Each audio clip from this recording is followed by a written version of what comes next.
Hi there, VC. My name's Mick.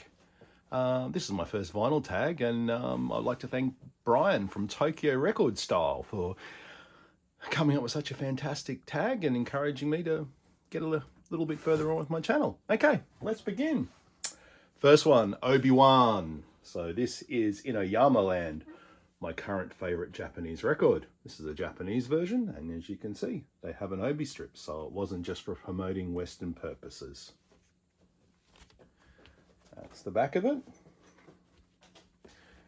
It was also reissued a couple of years back. Here's the Western version.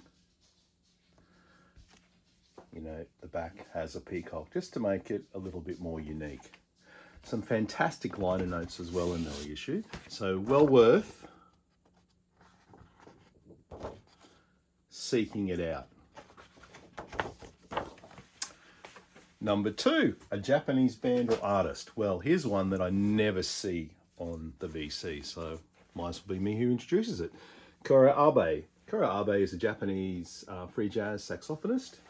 This is his album More to Credit. Japanese inside there.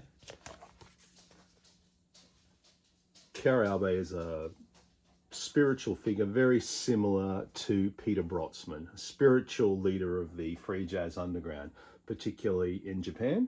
He's also recorded with Milford Graves and Derek Bailey, so if free jazz is your thing, you probably do know about him, but if he's not, worth checking out if you like Peter Brötzmann. Sunset.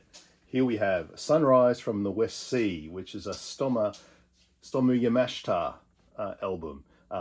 One piece per side, features percussion, that's what Stomu's doing, organ, which is Mashika Sato, Takahiko Kasogi on electric violin, and then there's a number of Japanese instruments being played, koto, shinansen, and other forms of percussion. Great for bringing in the new day. City Sounds. Otomo Yoshida's new jazz orchestra plays Eric Dolphy's Out to Lunch. Oh yeah, it's a radical interpretation featuring Axel Dorner on trumpet, who everyone might know. Mats Gustafsson gets a look in. Sachiko M is on sine waves. Nakamura Toshimaru is on the no input mixing board, so you know it's going to be interesting. But when it comes to city scenes, this is why I chose this record, it does include a picture of people lining up for using the train, and looks to be in Tokyo. So certainly a key part of Japanese life. So sounds with a city vibe. Zen listening.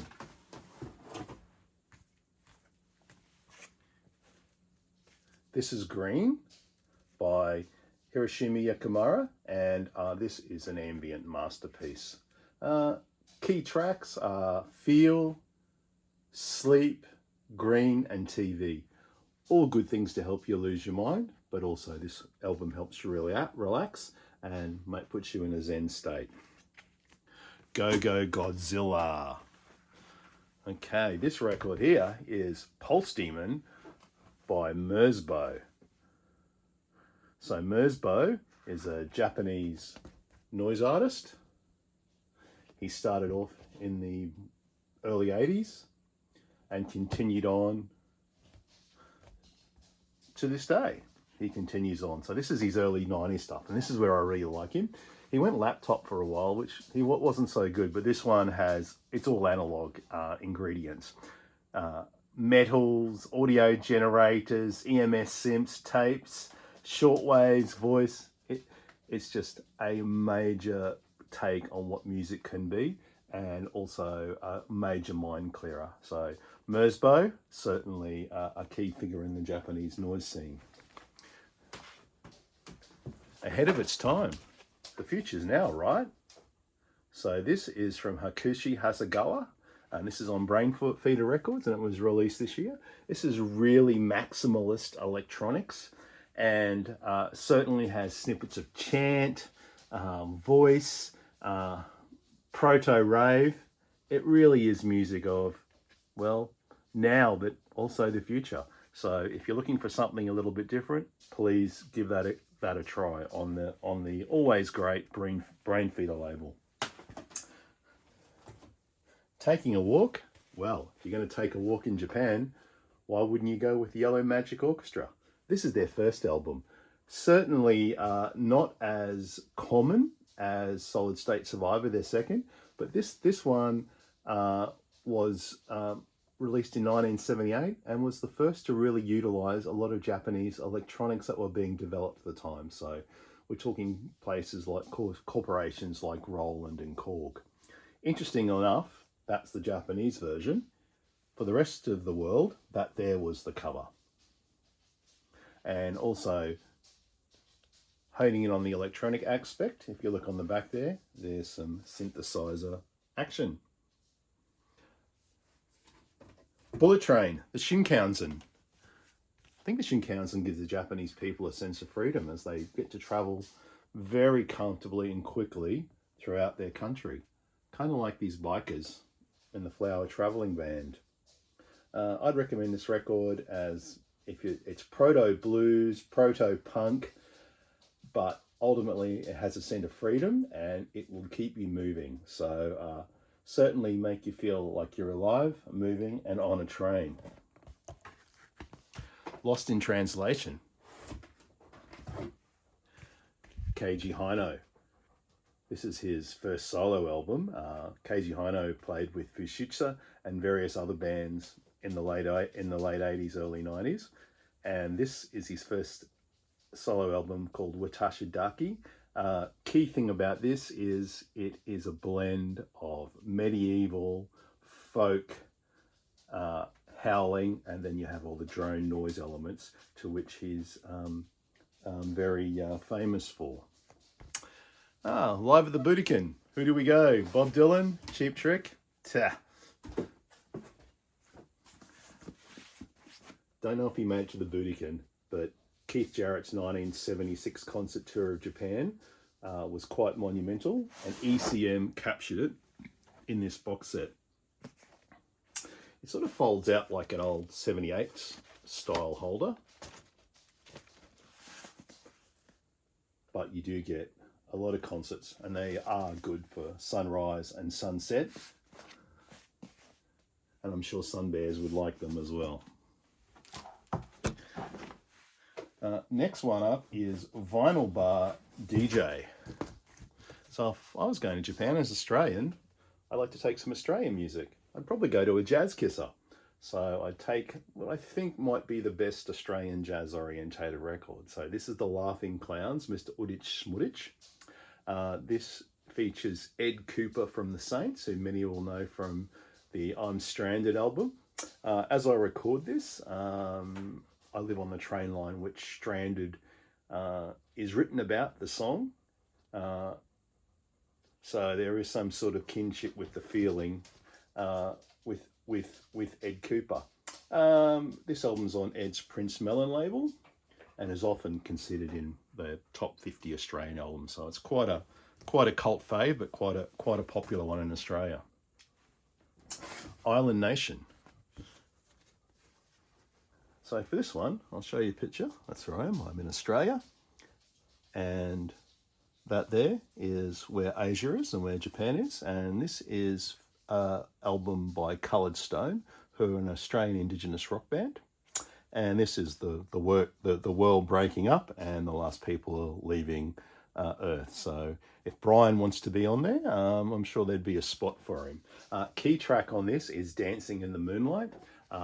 It's rock and roll, but the phaser in Dancing in the Moonlight does take it somewhere else.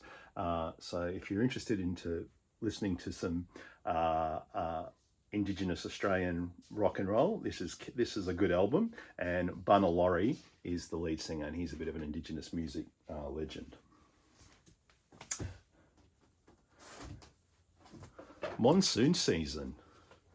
Well, certainly it can rain in London, and it's interesting to note that the Eastern influence is not just sort of limited to bands like Japan, which in the obvious state would consider their name and their aesthetic in their later era, particularly Japanese.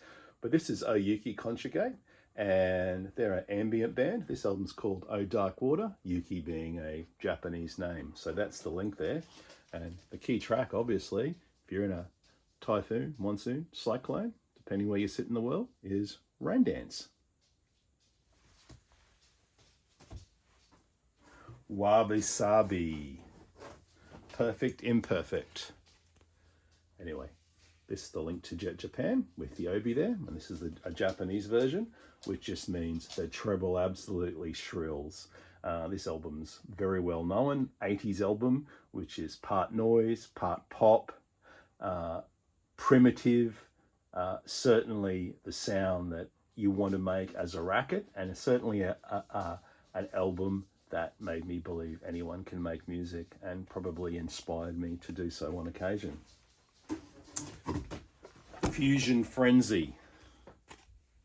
How about Makoto Kubota and the Sunset Gang? So we all probably know Makoto Kubota from the Acid Mothers Temple. This was his band before them. So there's obviously the obvious psych influences, as you can see by the smoking gentleman on an eagle on the back there. But also this actually features rhythm and blues, soul, folk, New Orleans. It's quite unique, and obviously it's Makoto Kubota, so you know there's going to be a psych element in there. Tokyo Nights.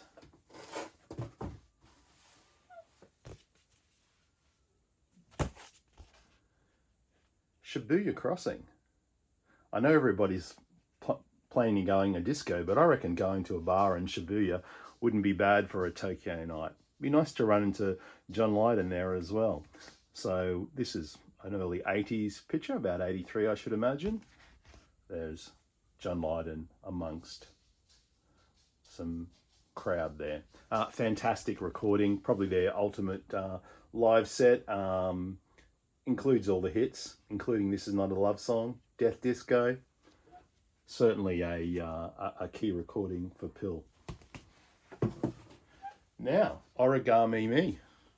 How can we go past the Japanese avant-garde artist Yoko Ono? This is fantastic packaging, and you'd expect nothing less from Ono and Lennon. That's their wedding certificate.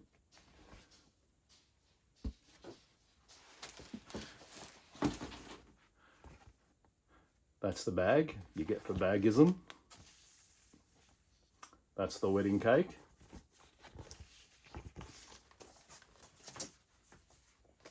Some photos.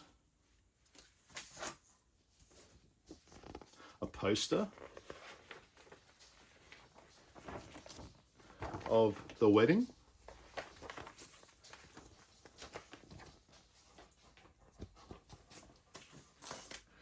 More pictures of the bedding, hairpiece, bad piece.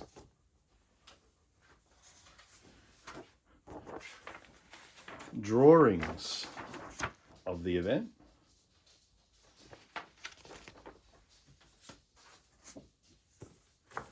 Press clippings.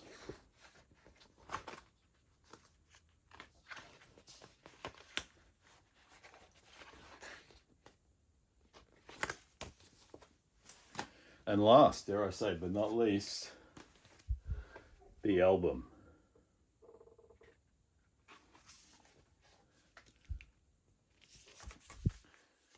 Which all works into a fantastic aesthetic.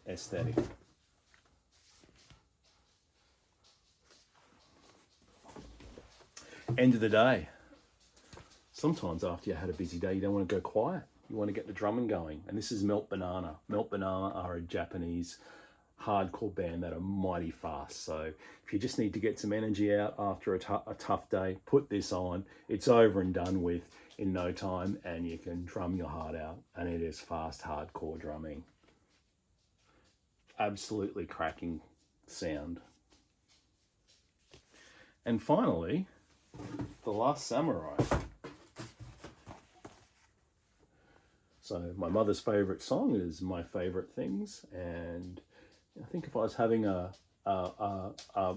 goodbye today, I'd probably include my favourite things, and John Coltrane improvises around this in the spirit of free jazz. Do recommend, except, wait pending, that while on a bullet train, please listen to this while you're going through the suburbs of Tokyo on your way out. Certainly the spirit of free jazz. Okay, once again, thanks to everyone, and thanks to Brian from Tokyo Record Style for introducing everyone to such a great vinyl tag. Okay, thank you.